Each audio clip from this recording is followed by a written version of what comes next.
தீராத தாகம், தாராத மோகம். எப்பொழுதுமே ஒரு பாடலை எடுத்தால் அந்த பாடல் என்ன ராகத்தில் உள்ளது, எந்த தாளத்தில் உள்ளது, இது எப்படி பாடலாம் என்று அவருக்கே உள்ள தனி குணம். ஒவ்வொரு மனிதர்களுடன் ஒவ்வொரு திறனும். அந்த வகையிலே சுந்தரமூர்த்தி ஐயாவில் பாடல்களை பண்புடன் பாட வேண்டும். தேவாரத்தை எந்தெந்த பண்ணில் யார் யார் பாடினாரோ அந்த வகையிலே பாட வேண்டும் என்று மயிலாப்பூர் ஓதுவார் சத்குருநாதரிடம் இசை பயிற்சியை கற்றுக்கொண்டு வந்துள்ளவர். திருவாசகத்தை இந்த ராகத்தில் பாடலாம், அந்த ராகத்தில் பாடலாம் என்று பல முறை பல ராகங்களில் பாடியும் அவர்களை மகிழ்ந்துள்ளார். அந்த அகல் மகிழ்வை, புற மகிழ்வை எல்லோருக்கும் தந்துள்ளார். அத்தகைய பேரருளாளர் நமது சுந்தரமூர்த்தி ஐயா. சுந்தரமூர்த்தி ஐயா BSNL பொற்பண்ணவர். அருமையான வேலைப்பாடின் காரணமாக அவரது பணிபுரிந்த நாட்கள் எல்லாம் வேலை வேலை வேலை என்று சொல்லி வேலையிலே கழித்தார். வேலையை விட்டு ஓய்வு கிடைத்தவுடன் ஓய்விலே என்ன செய்வது, ஓய்ந்திருப்பதா என்றால் இல்லை இல்லை, திருமுறை இருக்கின்றது, நான் ஓடி வருகிறேன் என்று ஓடி வந்தார். ஓடி வந்தவர் நாடி வந்தவரை பிடித்துக் கொண்டது திருமுறையில் திருவாசகம். இந்த திருவாசகத்திற்கு உருகாதா ஒரு வாசகம் இல்லை என்ற வகையிலே ஐயா பொறுத்த வரைக்கும் ஒரு நிலைப்பாளர். என்ன நிலைப்பாளர் தன்மை? ஐயா திருவாசகம் விட்டுவதற்கு நிச்சயம் வந்து விடுகிறேன் ஐயா, வந்து முடித்து விட்டு தான் செல்வார். ஐயா இங்கு தேவாரம் விட்டுவது ஐயா, ஐயா இத்தனை மணிக்கு வருவேன் என்று சொல்லிவிட்டு கட்டாயம் வருவார். 1000 வேலைகள் இருந்தாலும் சொன்ன வார்த்தை காப்பாற்றக்கூடிய நேர்மை, நீதி, நியாயம் அவரிடம் உள்ளது. அத்தகைய பண்பையாளர் சுந்தரமூர்த்தி. எடுத்த பணி எந்த பணியாகினும் அந்த பணியை சிறக்கே செய்ய வேண்டும் என்று சாதாரண ஏக்கம் உள்ளவர். இருந்தாலும் மனசுக்குள்ளே பயம், ஐயா நம்ம ஏதாவது தப்பா சொல்லிடுமோ எதிர்கொள்கிறோமோ. ஒன்றுமில்லையா, எல்லாரும் எல்லா மனதிலும் சிவன் இருக்கின்றான். அந்த சிவன் தான் எல்லாத்தையும் மாற்றி இருக்கின்றான். ஒன்றும் எதிர்த்து கவலைப்பட வேண்டாம், நீங்க வாருங்கள் வாருங்கள் என்று சொன்ன பிறகு இப்பொழுதுதான் வெளி உலகத்துக்கே ஐயா வந்திருக்காங்கன்னா அது சிவபெருமான கருணை. அந்த கருணையோட இந்த திருவம்பாவை நிகழ்ச்சி வேதபுரீஸ்வரர் கோயிலில் வந்து திருவம்பாவை 6வது பாடல் என்று சொன்ன உடனே சொன்னார், மானினி நன்னலை நாளை வந்து எழுப்புவேன் என்றதுமே நானாமே என்ற அருமையான பாடலை எடுத்து அவர் அருமையாக பாடி நமக்கு உரிமையாக நல்ல ஒரு விளக்கத்தை தருவார் என்று நம்பி இந்த அவை தற்பொழுது நமது திருமுறை தேவார திருவாசக பாடல்மணி சுந்தரமூர்த்தி ஐயா வசம் ஒப்படைக்கப்படுகின்றது. சுந்தரமூர்த்தி ஐயா அவர்களே வருக, மேடையை அலங்கரிக்க தருக உமது உரை.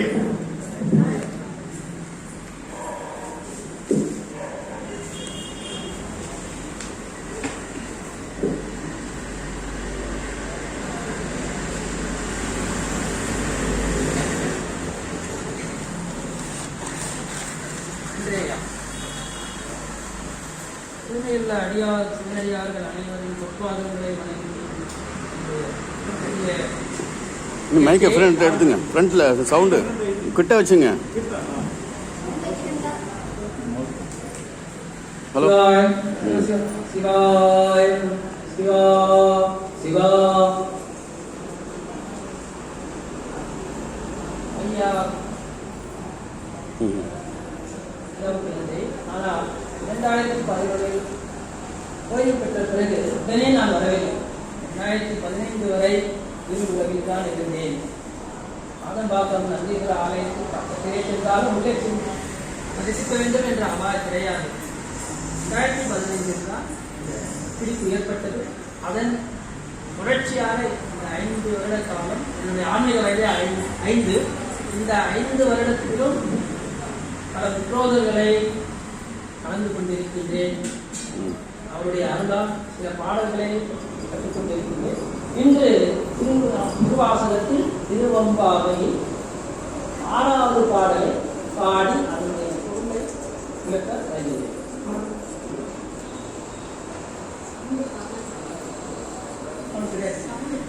கேட்கலீங்களா? மார்கழி மாதங்களில் சிறந்தது மார்கழி. கேக்குதுப்பா, கேக்குது. மாதங்களில் சிறந்தது மார்கழி. மாதங்களிலே நான் மார்கழியாகும் என்று ஸ்ரீ கிருஷ்ண பரமாத்மா கீதையில் கூறியிருக்கின்றார். ஆனால் நாம் மார்கழி மாதத்தை கீழை மாதம் என்று சொல்லினார். தவறு. மார்கழி மாதம் கீழு மாதம், கீழுடைய மாதம். கீழு என்றால் பீடம், கீழு பெருமை. அத்தகைய பெருமை மிகுந்த மாதத்தை சிதைத்து கீழை மாதம் என்று ஆக்கிவிட்டனர். ஆனால் அது மிகவும் விதமான மாதம். அந்த மாதத்தை எம்பெருமான் சிவபெருமானுடைய திருவாதிரை விழாவினையும் பெருமான் மாணிக்க வாசகர் விழாவிலும் நாங்கள் கலந்து கொண்டு வருவோம். இந்த மார்கழி மாதத்தில் பெண்கள் ஒருவரை ஒருவர் எழுப்பி நீராடி இரவின் சிறப்புகளை பாடி முடிவு பெறுவார். அந்த விதத்தில் 6வது பாடலை இன்று பாடி விளக்கம் கொடுக்க வந்திருக்கின்றேன். வெள்ளத்தில் ஏற்படும் சுழியானது துவக்கத்தில் மெதுவாகவும் அதன் தன்மையை உணர்வதற்கு மிக வேகமானதாக ஆற்றி மழையால் சுழியில் சென்று மாட்டிக்கொள்ளக்கூடாது. அதே மாதிரி மயக்கம், நம்முடைய உலக மயக்கம், காமம், வெகுளி, மயக்கம், இந்த 3 முக்குற்றம் என்று திருமந்திரத்தில் திருமூல நாயனார் கூறியிருக்கின்றார். இந்த காமம், வெகுளி, மயக்கம் இதிலிருந்து விடுபடுவதற்கு நிறைய முறைகளை சான்றோர்கள் கூறியிருக்கின்றனர். அதில் ஒன்று மார்கழி நீராடுதல், பாவை ஒன்று என்றிருக்கார். பாவை ஒன்று நீராடுதல், இறைவனை போற்றி பாடுதல். இந்த முறையில் அவர்கள் அவர்களுடைய ஆன்மா உயிர்வடைய செய்ய முடியும் என்று சொல்லலாம். மயக்கத்தில் இருப்பவரை முக்கொற்றம் சொல்றோம். காமம், வெகுளி, மயக்கம் இவற்றை கடிந்து வாழ வேண்டும் என்று திருமூல நாயனார் கூறுகின்றார். திசையறியாது ஆழச் செல்லும் உயிர்களை உணர்வூட்டி கண்ணை துகின்ற அவமே காலத்தை போக்காதே என்ற பெண்ணான வாசகத்தால் கை தூக்கி விடுவன திருவம்பாவும் திருப்பள்ளி எழுச்சியுமே. திருவம்பாவை மூலம் மணிவாசக பெருமான் நமக்கு கூறும் உறுதியான அறிவுரை மற்றொன்று உண்டு. இப்பாடல்களில் வரும் பெண்கள் ஒன்று கூடுகிறார்கள். அவர்கள் உய்யும் வகை உய்ந்த அடியார்கள். அவர்தம் மனத்து இல்லந்தோர் இறைவன் எழுந்தருள் இருப்பதால் ஒவ்வொரு வீட்டிலும் சென்று மற்றவரை எழுப்பி நீராடி இறைவனை போற்றி பாடுகிறார்கள். அவர்கள் பெற்ற இன்பத்தை மற்ற பெண்களும் மற்ற உயிர்களும் பெற வேண்டும் என்ற எண்ணத்திலேயே திருவம்பாவை அமைந்திருப்பதாக ஆசிரியர்கள் கூறுகின்றனர். சான்றோர்கள் கூறுகிறார்கள்.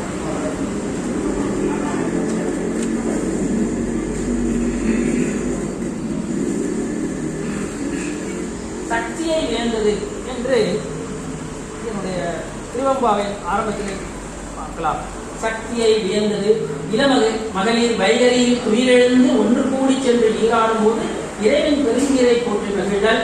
மலையுளில், அதாவது மயக்கத்தில் ஆழ்ந்திருக்கும் ஆணவம், கர்மம், மாயை, இந்த 3லும் மலை இருளில் உறங்கி இருக்கும் மகளிரை அதிலிருந்து விடுவித்து இறைவன் சிவபெருமான் அருள் நீரில் மூழ்க அழைத்தல் என்பது திருவம்பாவை தத்துவமாகும். சக்தியை வேண்டது என்பதை பற்றி சில நூல்களில் குறிப்பிட்டதை நான் சொல்ல விரும்புகிறேன்.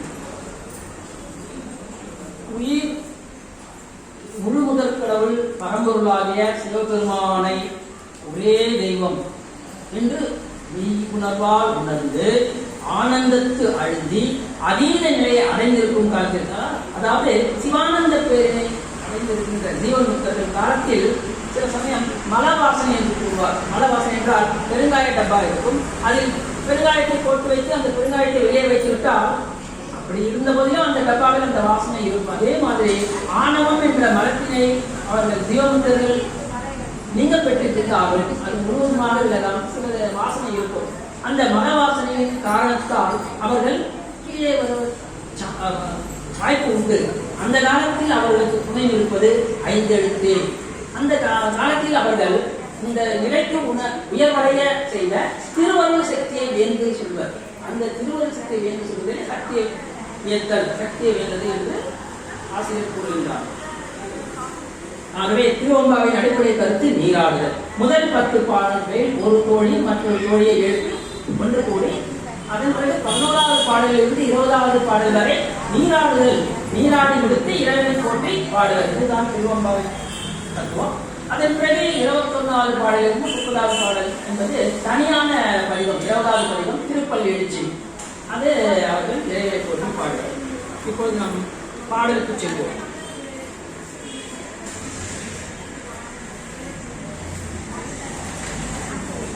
திருவாசகத்தின் சிறப்பு. கொள்ளையும் பிறவி சோழம் தலை நீக்கி அல்லல்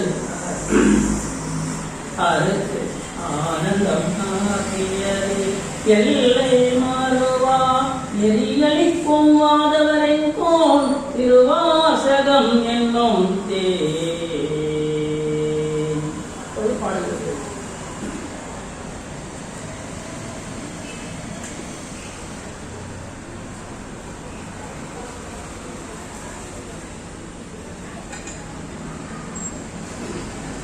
திருவாசகத்தில் அந்த திருவாசகம் முழுவதும் பாடக்கூடிய பண் முல்லை தீம்பாணி என்று சொல்லப்படும் மோகனம். மோகனம் என்பது ஆங்கிலத்தில் வெஸ்டர்ன் பென்டோட்டோனை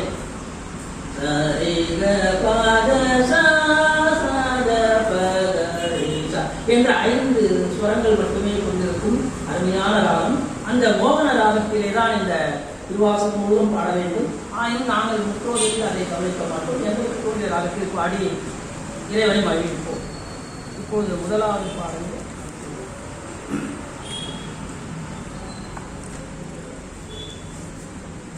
ஆனே ஆனே நின்னலை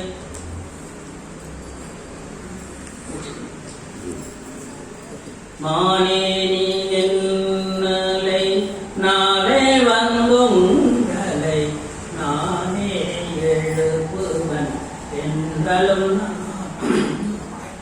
நான் போன திசை பகலாய்.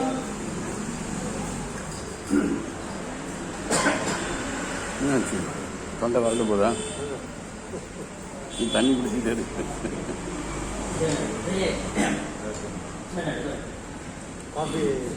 அதெல்லாம் ஒண்ணு வேணாம் சொல்லு. மானே நீ நின்னலை நாளை வந்துங்களை நானே எழுப்புவன் என்றலும் நானே போன திசை பகலால் இன்னம் புலனின்றோ போன திசை பகலால் இன்னம் புலனின்றோ ஆனே நிலனே பிறவே அறிவறியான் தானே வந்தியம்மை தலையளித்து கொண்டருளும் வான்வார் கழல் பாடி வந்தோ குருவாய் திறவாய் தானே வந்தியம்மை தலையளித்தார் கொண்டருளும் வான்வார் கழல் பாடி வந்தோ குருவாய் திறவாய் ஊனே ஊருகாய் ஊனே ஊருகாய் உனக்கே ஊரும் எமக்கும் ஏனோக்கும் தம்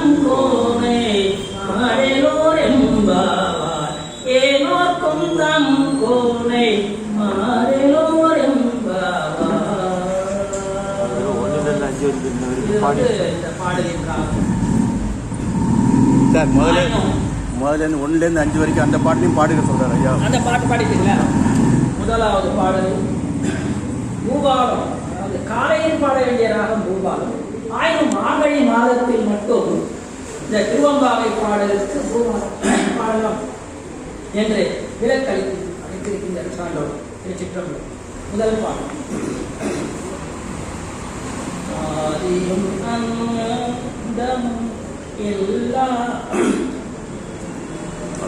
ராகம் வரமாட்டேங்குது. ஆதியும் அந்தமும் எல்லாரும் பெரும் ஜோதியையாம் பாட கேட்டையும் மாதடங்க மாறே வளருதியோ வன் செவியோ நின் செவிதான் மாறே மலருதியோ வன் செவிதான் நின் செவிதான்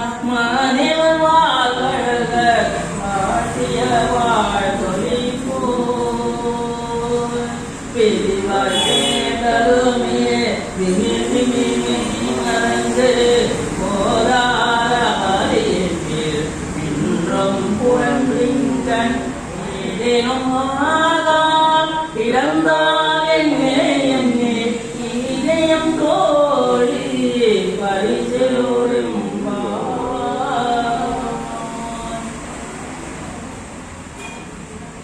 இது ஆரம்பிக்கிறாங்க.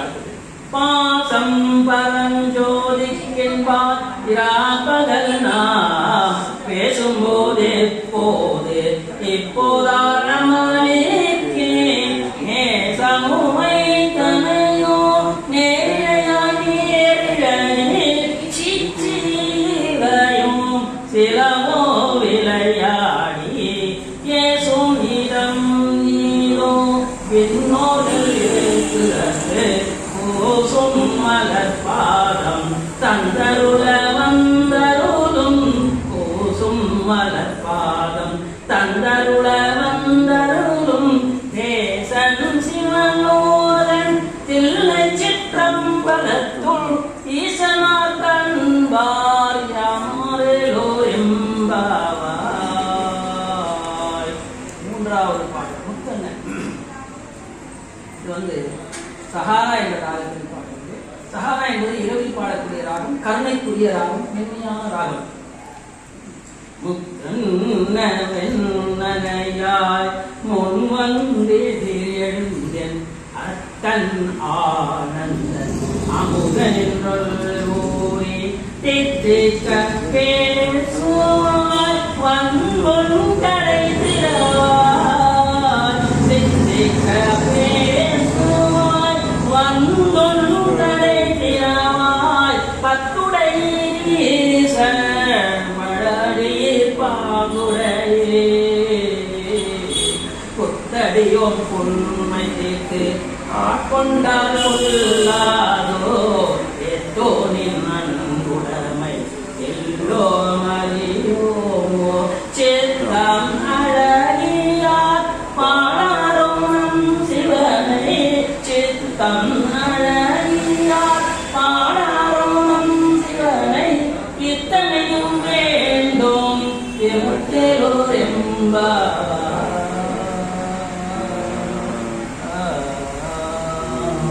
அடுத்தது மங்களகரமான ஆனந்த பைரவி காலத்திலே இந்த பாடல் அந்த பாடல் முன்னித்தில நடையார் இன்னும்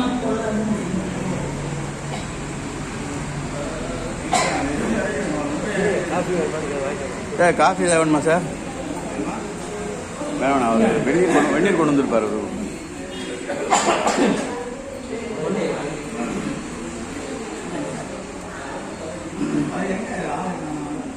பொன்னித்தில நடையாய் இன்னும் புலங்கின்றோ வண்ண கிளி மொழியார் எல்லாரும் வந்தார் என்னை போடு சொல்லுவோம் அவ்வளவும்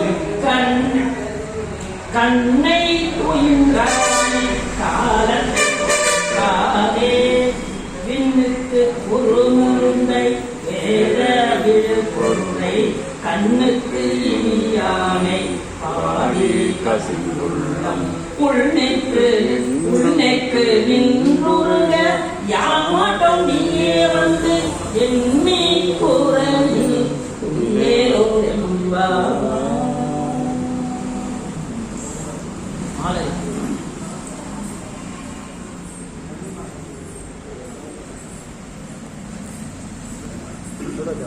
மாலையா நான் முகனோ காணாமலையினை நாம் போலறிவோம் என்றுள்ள முக்கங்களே பேசும். இந்த நாட்டுக்கு சாரங்க எழுப்பாங்கலாம்.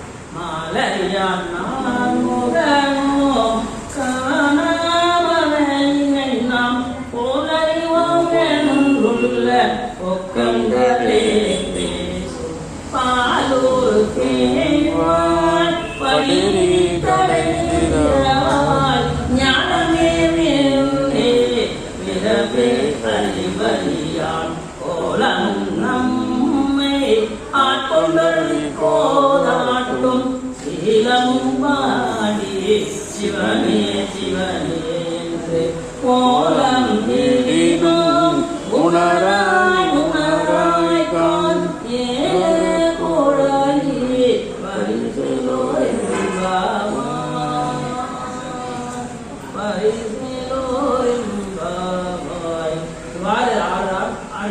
புதிய பாடலை பாடியிருக்கும். இவ்வாறே 30 நாட்களுக்கும் 30 நாட்கள் பாடினால் இறைவனை மகிழ்ச்சிக்கலாம் சிறப்பாக இருக்கும். இப்பொழுது அந்த 6வது பாடலின் விளக்கத்தை பார்ப்போம். மானே நீ நின்னலை, மானே மான் போன்ற மகிழ்ச்சியுடைய கண்களையுடைய பெண்ணே நீ நென்னலை, நீ நேற்று. நென்னல் என்பது நெருநல் என்ற மறு. நெருநல் என்றால் நேற்று. நெருநல் புலன்கள் இன்றில்லை என பெருமை படைத்தது உலக என்ற வள்ளுவர்கள் வந்தனை கூறுவார். நீ நானே நீ நென்னலை, நீ நேற்று என்ன கூறினாய்? நானே வந்து உங்களை எழுப்புவன் நானாம். உங்கள் வீட்டிற்கு நானே வந்து உங்கள் எல்லோரையும் எழுப்புவேன் என்று கூறினான். அதாவது இந்த மகளிர் ஒவ்வொருடைய வீட்டிற்கும் சென்று இன்னொரு தூங்கிக் கொண்டிருக்கும் மகளிரை எழுப்பி நீராடுவதற்கு அழைத்து செல்வார். இந்த காளி என்ற சக்தி, ரௌத்ரி என்ற சக்தி எழுப்புவதாக திருத்துறை பிராணத்தில் கூறுகின்றார். நானே நான் போன்ற மகிழ்ச்சியுடைய கண்களுடைய பெண்ணே நீ நேற்று என்ன கூறினாய்?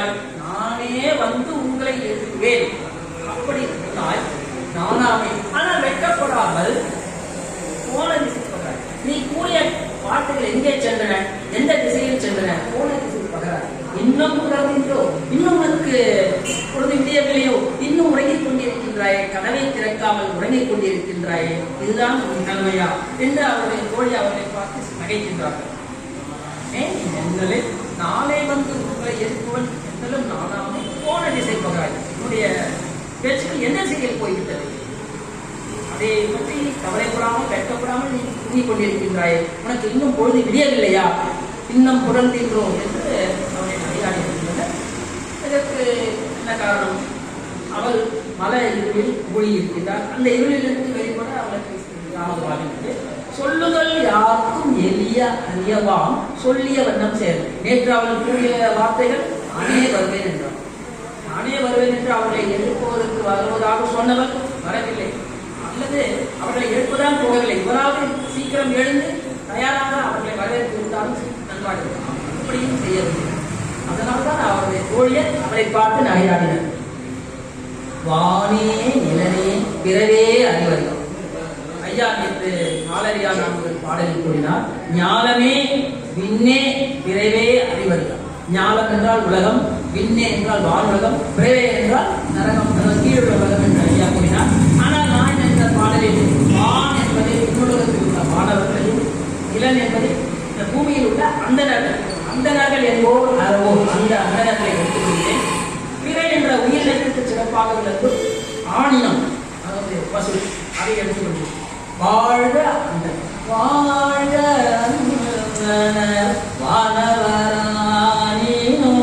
என்று சீராழி காழி பிள்ளையார் பாசுரத்தில் கூறுவார். அந்தனர்கள் வாழ்க அந்தனர் அறவாழி மாணவர் தேவர்கள் ஆணினம் கண்டு. இந்த கன்று அதாவது பசு, பசு எதற்காக கூறுகிறார் என்றால் பதி பசு பாசம். அந்த பசு என்பது உயிரை குறிக்கும். ஆகையால் எந்த உயிராலும், எந்த தேவராலும், எந்த மனிதராலும் அன்பு இல்லாமல், அவரிடத்தில் உண்மையான அன்பு இல்லாமல் அவரை அறிய முடியாது. அவர்தான் வானே நிலனே பிறவே அறிவறி. இந்த பசுவை சொல்வதற்கு திருமூலரும் ஒரு குறிப்பு கூறுகின்றார். யாவர்க்கு மாம் இறைவர்க்கொரு பச்சேலை, யாவர்க்கு மாம் பசுவுக்கொரு வாயுரை, யாவர்க்கு மாம் உண்ணும் போது ஒரு கைப்பிடி, யாவர்க்கு மாம் பிறர்க்கு இன்னுரைதானே. இதிலும் இறைவன், பசு, கைப்பிடி சூடு, அப்புறம் மாந்தர் எல்லாரையும் நம்ம இணைத்துக் கொள்கின்றார். அடுத்த பகுதி தான் மிகவும் முக்கியமானது. இந்த பாடலின் கருத்து அதுதான். தானே வந்து அதுதான் முக்கியம். தானே வந்து தலையளித்து ஆட்கள், தானே வந்து எம்மை தலையளித்து ஆட்கொண்டதும் வான்வார் கழல்வாடி வந்தோக்குவார். தானே வந்து இறைவன் அவனாகவே வந்து தலையளித்து எம்மை காப்பாற்றி ஆட்கொள்வார். வான்வார் கழல்வாடி வந்தோக்குவார். தானே வந்து எங்களை காப்பாற்றி எங்களை ஆட்கொண்டாலும் இறைவனுடைய பெருமைகளை நாங்கள் பேசிக் கொண்டிருக்கிறோம். அவருடைய திருவடிகளை கடல்கள் அடைந்த திருவடிகளை நாங்கள் பாடிக்கொண்டிருக்கின்றோம். ஆனால் நீ வாய் திறவாமல் கதவை திறவாமல் மௌனமாக இருக்கின்றாயே என்று அவரை சாடுகின்றனர். உன்னே உங்காரம் உனக்கே உரிமை. இவ்வளவு அழகிய பெருமானை நாங்கள் விமர்சித்து அவரை போட்டி பாடிக்கொண்டிருக்கும் இந்த பாடல்களை கேட்டும் உன்னுடைய உடலும் உருகவில்லை. எங்களுக்கு உன்னுடைய பதிலையும் தரவில்லை. எமக்கும் ஏனோக்கும் தற்போது எங்களுக்கும் இந்த உலகத்தில் உள்ள அனைவருக்கும் அரசனாகிய சிவபெருமானை உள்ளம் மனம் வாக்கு காயம் இந்த மூன்றாலும் ஒன்றி உணர்ந்து நீ பாடினால் நீ ஓய்வடையலாம் என்று அவர்கள் அந்த பெண்ணை பார்த்து கூறினார். தானே வந்து எம்மை தலைகளுக்கு ஆட்கொண்டது வான்வார் தழைப்பாடு. இந்த தானே வந்து மாணிக்கவாசகர் சொல்லுகிறார், நானேயோ தவம் செய்தேன் சிவாய நமோ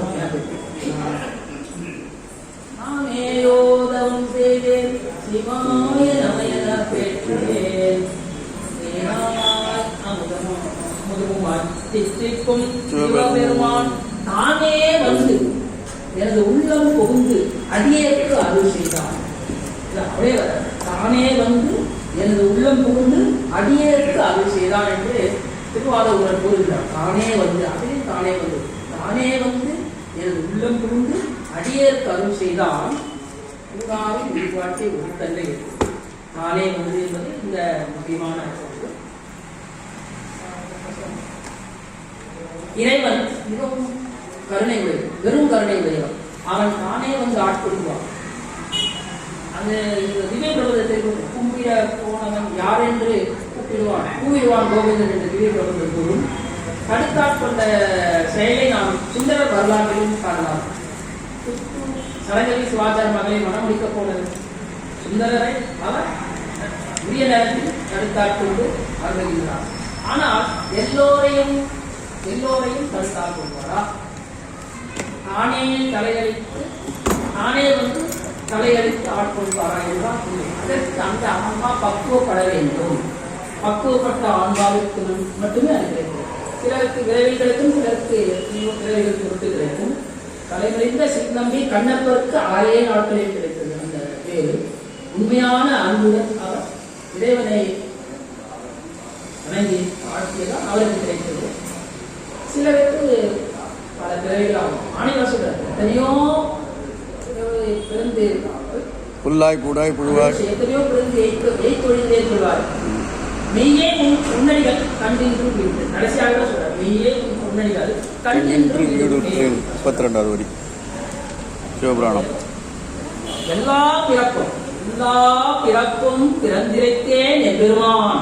எல்லா பிறப்பும் பிறந்திரைத்தேன் எம்பெருமான் மெய்யே உன் பொன்னடிகள் கண்டின்று வீடு. ஆகையால் அந்த தானே வந்து தலையெழுத்தாட்கொண்டு நாம் உடனே எதிர்பார்க்க கூடாது. இந்த பிறவை வரலாம், அடுத்த பிறவை வரலாம், அல்லது ஒரு பிறவை உங்கள் கண்டித்து தக்கபடி அவர் கண்டிப்பாக தருவார்.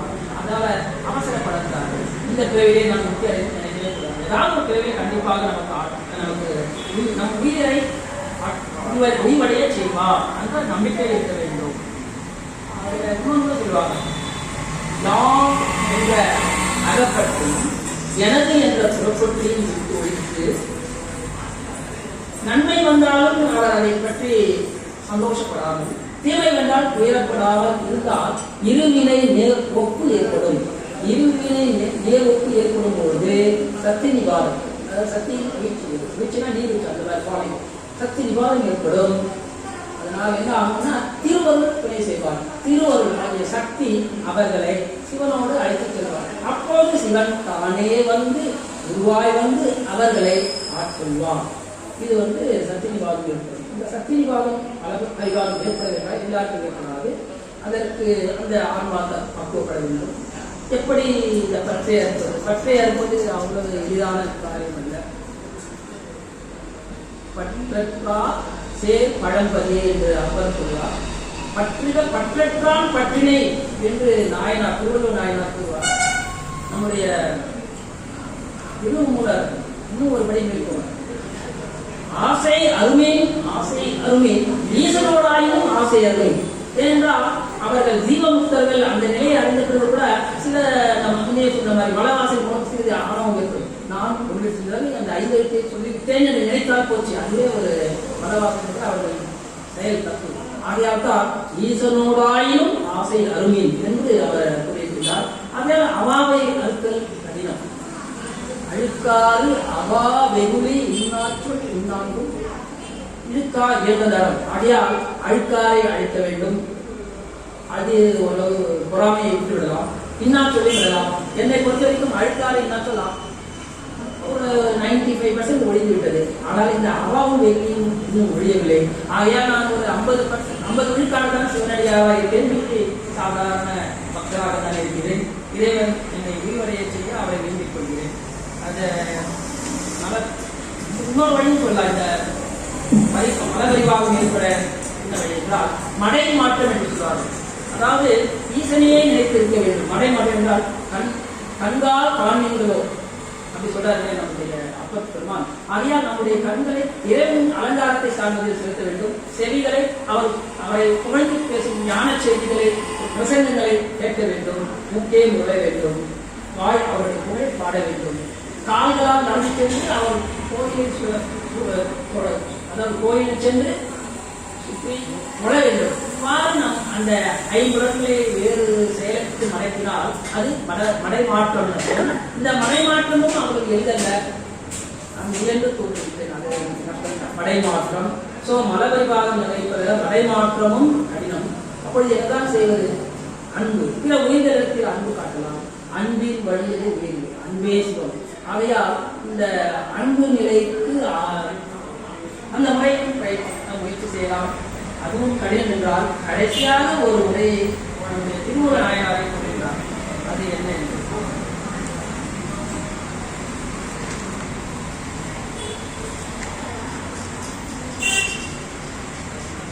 அப்பனை நல்கி அப்பனை நந்தியை ஆறாமுதனை அப்பனை நந்தியை ஆறாமுதினை ஒப்பிலி வல்லரை ஊழி முதல்வனை எப்பவே சாயினோ ஏத்துமின் ஏற்றினோ அப்பனை அருள் பெறலாமே. சிவபெருமானை யாதோரும் முறைமையினாலும் துதிக்க வேண்டும். இதுதான் கடைசியாக இருக்கக்கூடிய ஒரு சிறிய வழி. நான் முயற்சிக்காக இருக்கின்றேன். சிவபெருமானை யாதோரும் முறைமையினாலும் துதிக்க வேண்டும். துதித்தால் அம்முறைக்கு தக்க அவன் உங்களுக்கு அருளை கொடுப்பான். நம் தகுதிக்கு தகுந்தவாறு கண்டிப்பாக அருள்வான். நம் தகுதிக்கு தகுந்தவாறு பயன் கிடைக்கும். பயன் கருதி முதலில் நாம் பயன் கருதி வேண்டத்தக்கது அறிவோம். அந்த நம்ம செய்ய முடியல, வேண்டி வேண்டிதான் நம்ம கேட்போம். முதலில் பயன் கருதி துதிப்பினோம். அது நாளடைவில் பயன் கருதாத துதிக்கும் மெய்யன்பாக மாறிவிடும். ஆகையால் தான் இந்த பாடலில் அப்பரிசு ஈசன் அருள் பெறலாமே. ஈசன் அருள் என்றால் இந்த திருவருள், திருவருள் சக்தி. இந்த திருவருள் துணை கிடைத்தால் அடுத்தது ஈசன் நானே வந்து தலையெடுத்து அதில் சந்தேகம் இல்லை. அதைத்தான் கூறுகின்றேன். ஞானசம்பந்தர் ஒன்றில்லை. இவர் அப்பர் தேவாரத்தில் அஞ்சியாகிலும் அன்புபட்டாகிலும் நெஞ்சம் வாழி இணை நின்று உரை நீ என்ற தேவார பாடலில் அஞ்சி இறைவனுக்கு பயந்தாவது நீ கோயிலுக்கு சென்று இறைவனை துதிக்க வேண்டும். அன்புபட்ட அடுத்தது அந்த அந்த செயல் நடக்க அந்த செயல் அந்த அஞ்சி செய்வது அன்பால் உணர்ந்து செய்யும் செயலாக மாறிவிடும். நெஞ்சம் வாழி நினை நின்று உரை நீ என்று அப்பர் பெருமான் கூறுகின்றார். ஆகையால் எனக்கு தெரிந்த ஒரே வழி தன்னோடு இசைப்பாடி அந்த பாடலின் பொருளை உணர்ந்து இறைவனை ஏற்றி பரிசை பெற முயற்சிப்பேன். இப்பிறவியில் அது கண்டிப்பாக கிடைக்காது. ஏதேனும் ஒரு பிறவியில் கிடைக்கும் என்று உறுதியாக நம்புகிறேன்.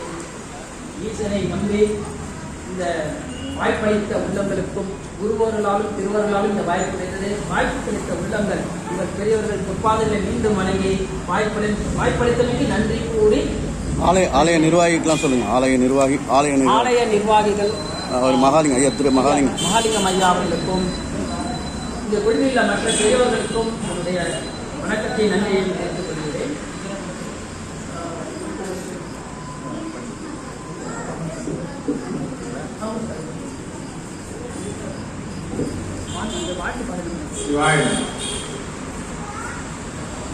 ஐயா 6வது பாடலை எடுக்கும்போது என்ன சொன்னார்னா, எனக்கு திருமுறையில 5 வயதுதான். வயது என்பது இங்கு முக்கியமே அல்ல. உள்ளே மனதிலே என்ன நாம் கொண்டிருக்கிறோம் அதுதான் முக்கியம். நீங்கண்டா 2 வயது, ஞானசம்பந்தர் 3 வயது, நாவுக்கரசு 40 வயது, மாணிக்கவாசகர் 30 வயது, சுந்தரர் 16. வயது என்பது நமக்காக அல்ல, உள்ளத்தில் இருக்க மனத்தின் கருத்தை தான் என்று ஐயா அருமையா சொல்லும். குடிக்கும் போது அருமையா முடிச்சாரு. எல்லா ராகத்தையும் சொன்னாரு. பூபாலம் சொன்னாரு, ஆராய்ச்சி சொன்னாரு, சகானம் சொன்னாரு, அப்புறம் ஆனந்த பெரியவர் சொன்னாரு, காலங்க பாணி சொன்னாரு. எல்லாத்தையும் சொல்லி மோகனத்துல கொண்டாது அருமையா அவனுக்கு பிடிச்ச ஆறா பாட்டு எவ்வளவு சொல்லியா இது மட்டும் மோகனமா நாங்கெல்லாம் இதெல்லாம் இருக்கிறோமா? நாங்க 5 நாளா பண்ணோம்னா நாங்க பூபால் இருந்தோம், ஆறு இருந்தோம், சகானா இருந்தோம், ஆனந்த பெரியவர் இருந்தோம், சாயங்காலம் பண்ணிருந்தோம். ஆனா இதுக்கு மட்டும் மோகனம். பாடலின் அமைந்த விதங்கள் அவர் போட்டிருக்க ராகத்தின் விதங்களை வீழ்த்தி சொல்லுவாராக. 3வது வார்த்தைகளா அவர் அருமையா சொன்னது என்ன சொன்னா, தலையடிக்கு தலையடிக்கு பேரருள் அனுப்பிய பெருமான் தானே எனக்கு தலையடித்து சொல்வது பேரருளாளன், என்பிடத்திலே உள்ள பேரருளாளன். அந்த பேரருளாளன் நினைத்தால் எப்பொழுதும் எந்த உயிருக்கும் எந்த நிலையிலும் எந்த நேரத்திலும் எங்கேயும் கை கூட்டி ஆட்கொள்வான். ஆகையால் தான் தலையடித்து ஐயா அருமையா அந்த இடத்துல ஒரு எடுத்து கொடுத்தார். எடுத்து கொடுத்து என்ன சொன்னார்னா, பக்குவ நிலை எப்போ கொடுக்கணும், எவ்வளவு தரணும், எங்க தரணும், எந்த பிறகுல தரணும். இன்னும் பிறவி மயக்கத்தில் இருக்குமே இந்த பக்குவ நிலையை நாம் எப்பொழுது தாண்டி வருவது, இந்த பக்குவத்தை எப்படி பெறுவது, பக்குவத்தின் நிலை என்ன, இந்த ஓட்டி காட்டும் பொழுது அப்பர் தேவாரம், ஞானசம்பந்தர், சுந்தரமூர்த்தி எல்லாரையும் சொல்லி கடைசியா எனக்கு 6வது நாள் கொடுத்தீங்க. அன்பே சிவம் இன் வே சி வ இம் என்ற 6 எழுத்திரை 6வது பாடலாக கொடுத்தமைக்கு சுந்தரமூர்த்தி ஐயாக்கு நன்றி கலந்த வணக்கங்களை சொல்லி இந்த அடியார் குடும்பத்துக்கும் நிர்வாக குழுக்கும் கோயில் குழுக்களுக்கும் கேட்டுக்கொண்டிருந்த அனைத்து உள்ளங்களுக்கும் நன்றியை சொல்லி நிறைவாக தென்னாடுடைய சிவனே போற்றி, நாட்டவர்க்கும் இறைவா போற்றி, ஏகம்பத்துரை எந்தாய் போற்றி, பாகம் பெண்ணொரு ஆனாய் போற்றி, ஆரூரம் வந்த அரசே போற்றி, சில்லா திருவையாரா போற்றி, அண்ணாமலையம் மண்ணா போற்றி, கண்ணாரமுத கடலே போற்றி, காவாய் கனக திரளே போற்றி, கைலை மலையானே போற்றி போற்றி. 4 தினம் 7ஆம் நாள் 7ஆம் நாள்ல அருமையா சப்த சுரமாக நமக்கு கலைச்செல்வனையா வருகின்றார். பாமன் சுவாமிகள் லட்ச கவிகள் பாடிய கருமாரிதாசர் அவர்கள் புதன் வருகின்றார். நாளைக்கு வருமாறு அன்போடு கேட்டுக்கொண்டு தற்போது ஐயாவை வான்மீக படாத வாழ்த்து பாடலை பாடுமாறு.